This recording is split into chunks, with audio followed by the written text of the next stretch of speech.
Hey folks, Rick here. Thanks for tuning in to the channel. Today I want to discuss my preferred method of washing my car. And I know all the videos I've been doing here lately on my channel have been your waterless washes. Let's see here, like your Eco, Wolfgang, McKee's. I even got my O&R and stuff. So today I wanted to discuss my preferred wash method. And here's my soap that I use. And some people gonna give me a bunch of crap about the soap, I'm sure. But either way, it's what I use. I don't think that as long as it's a car soap, I really don't think the soap that you use is as important. And some people argue that, and I'm sure. To me, I got so many more things I worry about with how I wash my car and what I use. It's more important the technique than probably it is the wash solution. And make sure you're careful, and make sure you use enough product also. So I'm trying to make this a 10-minute video, but why do I use this technique, or what I prefer? Well, I'll explain to you the system here in a second, but the reason I prefer it is, number one, is you have a wash bucket and a rinse bucket, and I use the third bucket for my wheels and my engine. But it adds a lot of lubricant as long as you were using your wash mitt or your sponge or whatever tool you're using correctly. It's the safest for your car paint, because number one, you should be using running water, whether it be a spray nozzle or hose pipe or whatever. So you should be using that to knock off majority of your debris off the paint, your caked on stuff, loose stuff, whatever. And I even recommend using running water, or at least spraying your car down before you wash your car, even using the other methods. But when you put your sponge down, or your microfiber, or whatever you're using down in the wash, and you throw that on your paint, and it just, all those suds and all that, the soap, just smothers your paint, and it adds plenty of lubricant. So you reduce the amount of damage that you're doing to your paint, or you could do your paint, and it's just safe. And now, what I recommend is this should be your primary way to wash your car.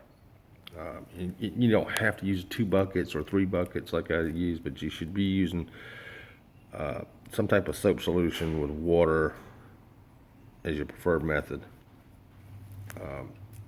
for your car. And then these other methods I've been showing on my channel here should be considered your maintenance washes. The washes you do, because you're on the go between these washes. Now you can do these washes every other day, every week, if that's what you'd rather do. But I know that we don't have the time and to set aside for that type of stuff every other day. So I think it's important at least get your buckets out, once a month, once every 6 weeks, or mainly when it needs it, and really wash a thorough wash of your paint and your wheels and your engine, and get all the grit and the grime and the crud off your car. That way you can maintain it with the other washes. So what's inside the buckets? All right, well, first off, you got your wash bucket, you got your rinse bucket, and you got a third bucket you use for your wheels. How I know my wash bucket versus my rinse bucket is I got a piece of tape down here, and that lets me know that's always going to be my wash bucket. Why do I have them on wheels? Well, this is part of a kit that I bought, but it keeps the buckets together, so you don't have to worry about having to run all over the driveway or wherever to get different, oh, that's right, I left my rinse bucket over here. You can roll them around and it keeps them together. So you can buy these seals. You can buy them on the internet or wherever you want to buy them.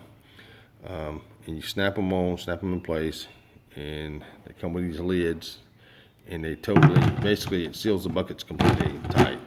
Where you can put water in here and run these down to your local car wash or somewhere, and if you spill it, if you knock the bucket over, it won't spill. All right, so that's a good that's something good to have. And plus, you could use them for storage if you needed to. All right, then you got your grit guards in here, and some people like these and some people don't. Most people do like them that have them. The problem with the grit guard, as far as the function and the flaw that I've seen with these and I've heard about, is they didn't make them high enough.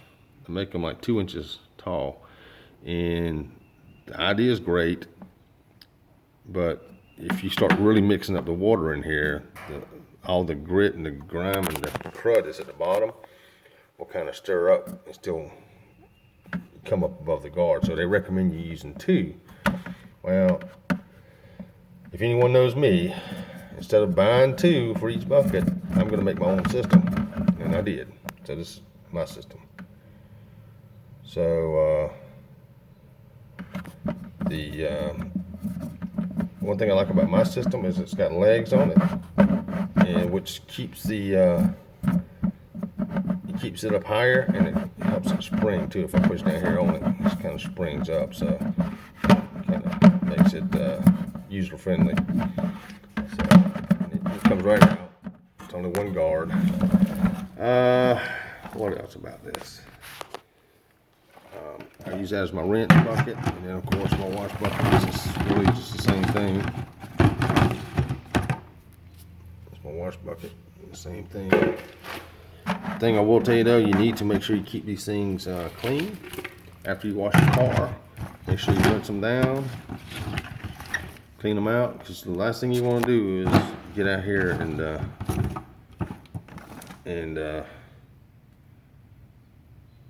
refill your buckets back up when they're still dirty from the last time you used them.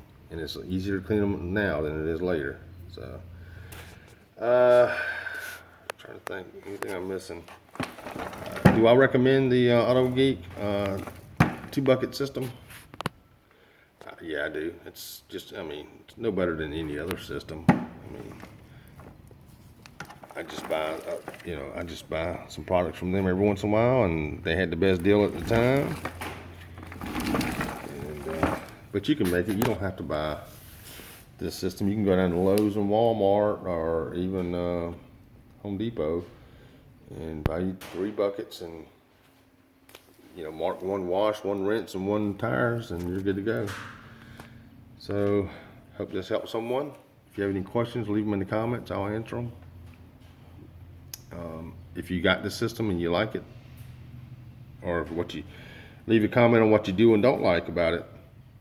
If you want to know more about how to, why you should wash this way versus the other way, or why, what's so much better about this method versus the rinseless method, then leave me a comment.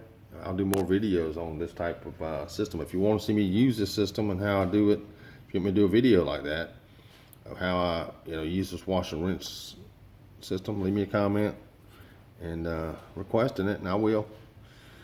But I'll probably wind up doing it anyway.